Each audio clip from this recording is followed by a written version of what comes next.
बिस्मिल्लाहिर्रहमानिर्रहीम, अस्सलाम वालेकुम। जिस ऐलान का इंतज़ार था, फाइनली वो ऐलान हुआ है और इसने इसराइल की सफ़ों में नहीं, पूरे वर्ल्ड में भी खलबली मचा दी है। अल्जेरियन प्रेसिडेंट, ये याद रहे, अल्जेरिया एक मुस्लिम कंट्री है, अरब में आती है, अफ्रीका में आती है, लेकिन है मुस्लिम कंट्री। तकरीबन 4.5 करोड़ के करीब इनकी आबादी है और तकरीबन 6.25 लाख के करीब इनकी फौज है। और ये फौज बड़ी तगड़ी फौज है।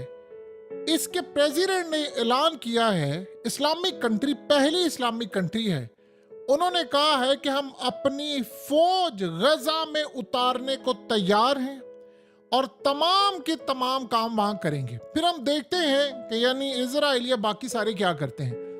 इन्होंने वो काम किया है जो 57 इस्लामिक ममालिक में किसी ने नहीं किया। यानी हर जगह पर ये काम हो रहा है, बाइकआउट कर लो, मैकडोनल्ड्स का कर लो, केएफसी का कर लो, स्टारबक्स का, ये बकवास चीजें हैं सारी। इससे कदम कोई घंटा फर्क नहीं पड़ता।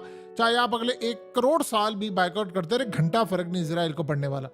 उसको फर्क इस चीज से पड़ता है।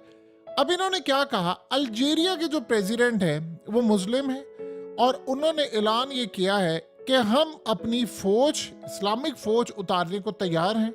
गजा में हमारी फौज उतरेगी, हम हॉस्पिटल्स भी बनाएंगे, पैसा भी मैं दूंगा, तमाम चीजें देंगे, वहां के लोगों को बसाएंगे और फिर देखते हैं कौन आता है यहाँ पर काम करने के लिए।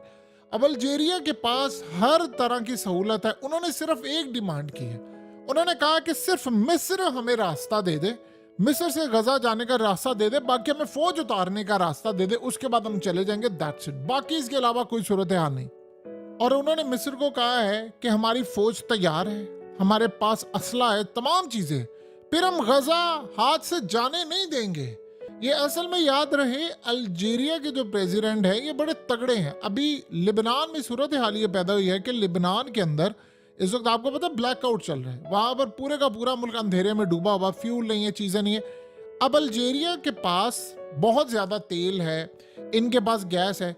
इन्होंने लिबनान को कहा है कि हम आपको तेल देने जा रहे हैं ताकि आपकी सारी जरूरत पूरी हो सके, पूरा मुल्क आप रोशन करें। उन्होंने कहा इमीडिएटली हम आपकी मदद करने जा रहे हैं, फौज वहां पर मदद करेगी। अब इसमें इंटरेस्टिंग सूरत हाल है। पहली रिक्वेस्ट इन्होंने की है मिस्र से। मिस्र को कहा है कि आप हमें फौज वहां उतारने दें, क्योंकि एक ही जमीनी रास्ता है। क्योंकि अगर आपको किसी और जगह से जाना पड़ेगा तो जाहिर सी बात आपको इसराइल के ऊपर से उड़कर जाना पड़ेगा। तो जब आप इसराइल के ऊपर से उड़कर जाएंगे तो फिर जाहिर सी बात है वो हमला करेंगे, वो तो एक बहुत बड़ी जंग है।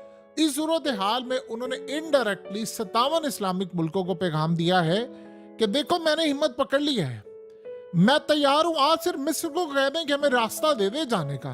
याद रहे, मिस्र ने जो रास्ता देना उसका इसराइल से कोई ताल्लुक नहीं है। मिस्र से जो रास्ता जाएगा वो सीधा गजा में जाएगा, वहां का इसराइल को आपने एक दफा फौज वहां पर उतार दी, वहां टैंक्स पहुंच गए, वहां पर फौज पहुंच गई, चीजें पहुंच गई, फिर इसराइल की फौज से उनकी लड़ाई हो सकती है। फिर ये नहीं हो सकता कि भी वहां पर ये मामला नहीं। उन्होंने अब मिस्र को कहा है कि आप हमें यहां पर जाने दें। अब सीसी ने कहां पर जाने देना है, क्या सूरत है आप सबके सामने। अब ये तो उन्होंने पहला स्टेप उठा लिया, उन्होंने कहा कि आप हमें जाने दें, फिर हम वहां पर टिक जाएगी हमारी फौज, फिर हम देखते हैं कि गजा के लोगों को कौन निकालता है वहां से। अब एक इतना बड़ा ऐलान हुआ और आज इसराइल में इतनी खलबली मची है कि उन्होंने कहा है कि इसको तो पहले हम तिया पांचा करते हैं अल्जीरियन प्रेसिडेंट का। आपको पता है अल्जीरिया के खिलाफ नफरत कितनी ज्यादा है। आपने हालिया देखा भी होगा और सुना भी होगा, ईमाने खिलिफ, ये जो आपकी स्क्रीन पर खातून आ रही है, इसकी शक्ल थोड़ी मर्दाना नहीं है, काफी हद तक मर्दाना है, लेकिन इसके खिलाफ कैंपेन चली। ये वुमेन है, मुस्लिम है, इसने ओलंपिक्स में जीता गोल्ड मेडलिस्ट। ट्रम्प से लेकर सारी दुनिया के अंदर लोगों ने कहा कि जी ये मर्द है और ये बाद में औरत बनी है, फलाना ही है। उसने कहा जी मैं तो औरत हूं, मुस्लिम हूं। अब इसने गोल्ड मेडल जीता ओलंपिक्स में और प्रेसिडेंट ने उसको मुबारक दी और इसके खिलाफ पूरा वर्ल्ड था।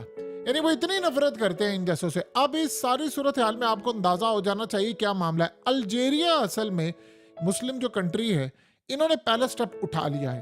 अब जो नेक्स्ट स्टेप है वो उन्होंने कहा कि जी हमारे ईरान से भी बड़े अच्छे ताल्लुकात हैं और ये असल में इसराइल को तस्लीम नहीं करते, ये फलस्तीन के साथ खड़े होते हैं। अब इन्होंने काम ये किया है, ये अरब लीग के भी मेंबर हैं, इन्होंने इनडायरेक्टली अब सबको ये कहा है कि देखो आप में से किसी की फौज नहीं जाना चाहती, मुझे इसी से कोई गर्ज नहीं है कि आप अमेरिका की वजह से नहीं भेज रहे, आपके अपने मसाइल हैं, आप इसराइल से डरे हैं या जिससे भी डरे, मुझे इससे कोई लेना देना नहीं। मैं अपनी फौज भेजने के लिए तैयार हूं। आप सिर्फ मिस्र को इतना मना ले कि मेरी फौज वहां जाने दे, मैं उसके बाद एक दफा गजा में एंटर हो जाऊं, फौज मेरी चली जाए वहां पर, फिर हम देखते हैं कि इसराइल हमें निकालता वहां से कैसे। फिर उसके बाद तो जाहिर सी बात है लड़ाई होगी। देखिए जो अल्जीरिया की फौज है वो 6.25 लाख के करीब फौज है, वो लड़ मरने को तैयार है। वो कहते हैं जी एक दफा आप हमें इसराइल के सामने खड़ा कर दें, फिर देखिए हम करते क्या। अब इसराइल इस बात को देख रहा है, उन्होंने इंटरनेशनल सतह के ऊपर कहा है कि अल्जीरिया को उन्हें छोड़ना नहीं। देखिए अल्जीरिया में कुछ अरसे से हालात, यानी वहां पर पॉलिटिकल स्टेबिलिटी नहीं थी। अब ये बुरी तरह वहां पर खड़े हैं, वहां पर हालात खराब थे, सड़कों पर थे लोग। अब उनके लिए मसला कोई नहीं है, उनके लिए 1 घंटे का काम है, वो सड़कों पर लोग ले आएंगे और वो वहां पर हालात खराब करने की कोशिश करेंगे, क्योंकि अल्जीरिया के सदर ने वो काम कर दिया है कि जो 1 साल में कोई नहीं कर पाए। ये पूरी दुनिया में कैंपेन चला चला के उन्हें लोगों को लगाया हुआ था, आप मैकडॉनल्ड्स का बाइकआउट कर दे, फलाना कर दे, ताकि कोई ये बात ना करे यार कि फौज ना कोई भेजे, कोई मिसाइल मारने की बात ना करे, कोई एयरफोर्स भेजने की बात ना करे। हाँ बाइकआउट लगे रहो, एहतजाज भी करते रहो अपने अपने मुल्कों में, इंटरनेशनल कैंपेन भी चलाओ, सोशल मीडिया पे भी चलाओ, कोई मसला नहीं, हमें इस चीज की कोई परवाह नहीं। फौज नहीं भेजनी, फौज भेजने की डिमांड भी नहीं करनी। तो इस सूरत हाल में अमेरिका को भी उन्होंने कहा हुआ है कि इन सबको कह दें फौज नहीं आनी चाहिए वहां पर, हमें लड़ने के लिए ना कोई आए हमारे साथ, बाइकआउट करना करते रहो, दंगे फलाना ये वो, हमें इस चीज की कोई परवाह नहीं। अपने मुल्क में चाहे मिलियन मार्च कर लो, एहतजाज कर लो, चाहे पूरी कैंपेन चला लो, सारा दिन टीवी पर प्रोग्राम करो, हमें कोई परवाह नहीं। हाँ बाइकआउट तक आपको इजाजत है, बाइकआउट भी करो, बल्कि हमें फायदा है, क्योंकि बाइकआउट पर तुम बेवकूफों की तरह, पागलों की तरह लगे रहोगे तो तुम डिमांड नहीं करोगे अपने मुल्कों में फौज को कि जाओ वहां पर गजा बचाने के लिए। लेकिन हम जा रहे, अब जाहिर सी बात है इसराइल ने कहा तुमने रेड लाइन क्रॉस कर दी है, हम तुम्हें नहीं छोड़ेंगे। अब वो वहां पर आखिरी हद तक जा रहा है। देखिए लिबनान के साथ एक सिस्टम है इनका, लट से मिसाल के तौर पर मिस्र इनको इजाजत नहीं देता, जिसकी 99.99% चांस है उन्होंने इजाजत नहीं देनी उस बंदे ने, सीसी ने कहा इजाजत देनी, आप सबको पता है। लेकिन लिबनान अगर इजाजत दे दे देन क्या होगा? मसला सारा फिर ये है कि लिबनान अगर इजाजत देता है तो फिर गजा में तो नहीं जा सकते, फिर तो सीधा इसराइल में जाएंगे। इसका मतलब है कि फिर जो लड़ाई होगी वो इसराइल से होगी। लेकिन इस वक्त वो कह रहे हैं कि हमें आप गजा में जाने की इजाजत दें, गजा में फौज उतारेंगे, फिर उसके बाद हम अस्पताल बनाएंगे। अब फिर इसराइल की फौज लड़ने के लिए आएगी या स्ट्राइक करने के लिए आएगी तो फौज तो है ना, तो फिर हम जहाज भी गिरा देंगे, फिर उसके बाद हमारे टैंक्स भी होंगे, अस्पताल भी बनाएंगे, चीजें भी करेंगे, सारा काम करेंगे। तो इस सूरत हाल के अंदर हम तो फिर पीछे नहीं हटने वाले। अब असल में सीसी को कोई मना नहीं सकता, मसला सारा ये है। और फिर देखिए लास्ट ऑप्शन क्या होती है, लास्ट ऑप्शन ये होती है कि अगर ये कोई काम करने को तैयार नहीं है, जाहिर सी बात अभी तक एक ही रास्ता है ना गजा तक पहुंचने। ये एड अभी तक क्यों नहीं पहुंची थी? क्योंकि मिस्र नहीं कर पा रहा था, उन्होंने इजराइल ने धमकी दी थी। तो इनके पास फिर एक ही रास्ता होता है, वो है लिबनान का। लिबनान से फिर आपको उड़कर जाना पड़ेगा या जमीन से जाना पड़ेगा, फिर तो जंग करते हुए जाना पड़ेगा। आप इमेजिन कर लें 1 मिनट के लिए, इनकी 6.25 लाख के करीब फौज है। सोचें अगर 57 इस्लामिक ममालिक अगर ये फैसला कर ले कि भाई हम आ रहे हैं, तो आप फिर क्या कर सकते? छोड़े सारी बात को, 57 छोड़े, सिर्फ मिस्र को ही आप मना लेना कि भाई तुम रात, वो कहते हैं हमें कुछ भी नहीं चाहिए, हमारी फौज जाएगी वहां पर, हमारे टैंक्स जाएंगे, सब जाएंगे, मिस्र हमारे एंट्री दे, मिस्र से आगे हमें रास्ता दे, हम सिर्फ वहां पर जाना चाहते हैं, हम और कहीं नहीं जाना चाहते, बाकी उसके बाद हम गजा में जाएंगे, फिर देखेंगे क्या करते हैं। तो आप बताएं कि सारी सूरत हाल में मिस्र या सीसी उसको इजाजत देगा? सवाल ही पैदा नहीं होता।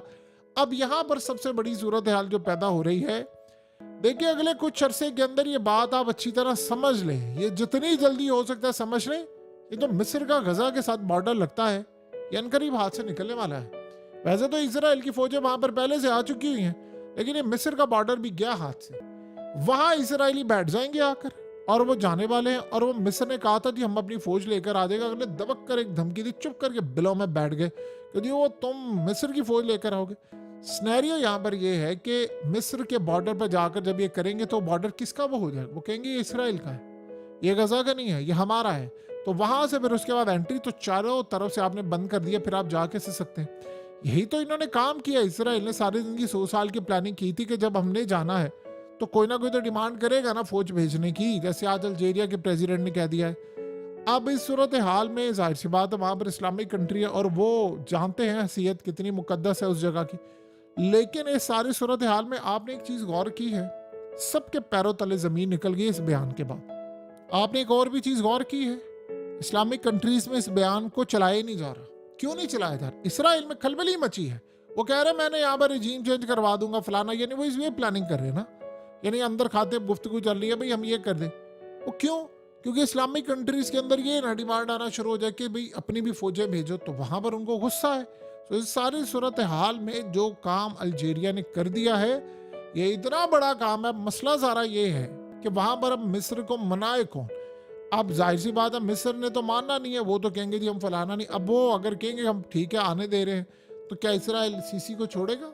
सो इस सारी सूरत हाल में आप अच्छी तरह समझ ले कि इसराइल को आपके बाइकॉट से फायदा है। ये जो आप मैकडॉनल्ड्स का करते हैं, KFC का ये फजूल, वो कहते हैं करते जाओ, बल्कि यही करो ताकि ध्यान आपका ये ना चला जाए कि आप अपने मुल्क में डिमांड ये करो कि फौज भेजें और एयरफोर्स भेजें या मिसाइल मारे। ये नहीं बर्दाश्त होगा, बाइकआउट करो जितना करना है।